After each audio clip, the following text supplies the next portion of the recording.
Situasi dalam negeri Iran dilaporkan semakin tegang setelah gelombang protes nasional yang telah berlangsung selama beberapa hari terakhir belum menunjukkan tanda-tanda mereda. Di tengah meningkatnya tekanan domestik, ketegangan eksternal antara Iran dan Amerika Serikat juga kembali menguat, menyusul pernyataan keras dari parlemen Iran terkait potensi campur tangan Washington. Berdasarkan berbagai laporan dari kelompok pemantau dan rekaman yang beredar terbatas, aksi unjuk rasa masih terus berlangsung di sejumlah kota besar Iran meski pemerintah menerapkan pembatasan ketat, termasuk pemadaman akses internet secara luas. Kondisi ini membuat informasi dari dalam negeri Iran sulit diverifikasi secara independen. Namun sejumlah sumber menyebutkan bahwa demonstrasi tetap berlangsung pada malam hari, bahkan setelah aparat keamanan meningkatkan kehadiran di jalanan. Para pengunjuk rasa dilaporkan berasal dari berbagai latar belakang, mulai dari pelajar, pekerja, hingga kalangan profesional, menandakan meluasnya ketidakpuasan publik. Di tengah eskalasi ini, Parlemen Iran menyampaikan peringatan keras kepada Amerika Serikat. Ketua Parlemen Iran menyatakan bahwa setiap bentuk serangan atau campur tangan terhadap Iran akan dibalas, termasuk dengan menargetkan pangkalan militer Amerika Serikat di kawasan Timur Tengah. Pernyataan tersebut disampaikan sebagai respons atas laporan yang menyebutkan bahwa Washington tengah membahas berbagai opsi kebijakan terkait situasi di Iran. Pernyataan parlemen itu menegaskan bahwa Iran tidak akan menunggu serangan terjadi, tetapi akan bertindak berdasarkan indikasi ancaman. Retorika tersebut mencerminkan meningkatnya ketegangan antara Teheran dan Washington, yang selama ini telah diwarnai sanksi ekonomi, tekanan diplomatik, dan konflik kepentingan regional. Sementara itu, pemerintah Iran juga menyampaikan sikap keras terhadap para pengunjuk rasa.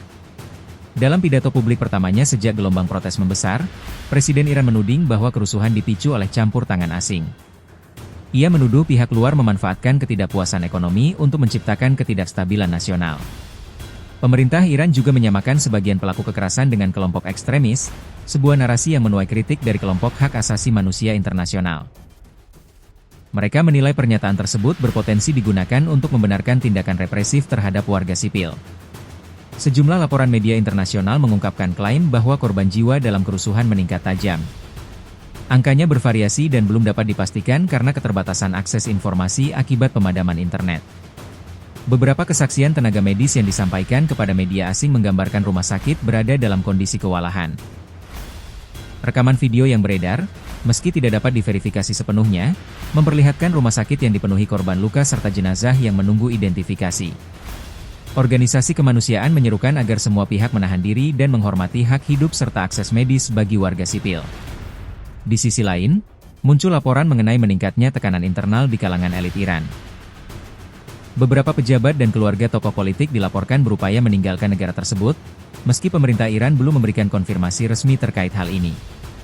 Analis menilai situasi ini mencerminkan kekhawatiran akan memburuknya kondisi keamanan dalam negeri.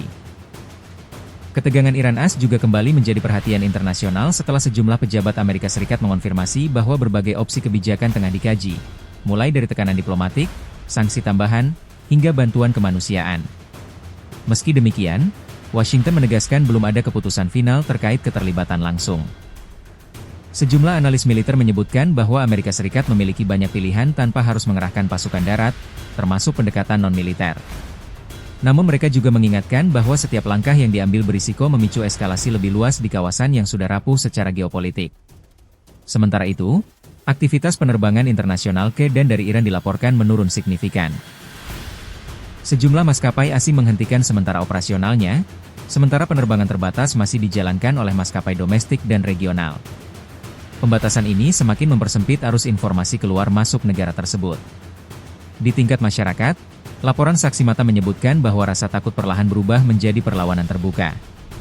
Meski aparat keamanan masih hadir, di beberapa wilayah disebutkan bahwa jumlah demonstran melebihi kapasitas pengamanan. Situasi ini meningkatkan risiko bentrokan lanjutan. Para pengamat menilai bahwa krisis Iran saat ini bukan sekadar persoalan domestik, tetapi berpotensi berdampak regional dan global.